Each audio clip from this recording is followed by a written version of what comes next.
Ladies and gentlemen, can I please have your attention?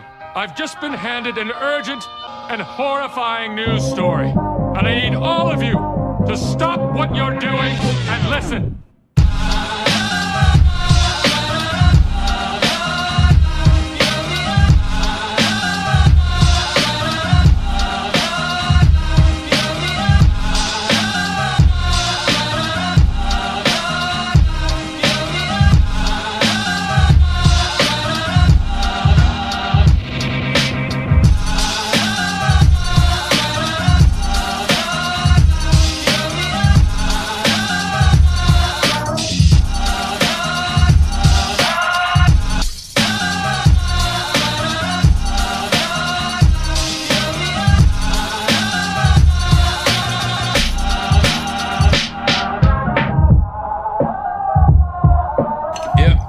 Made with bits of real panther, so you know it's good.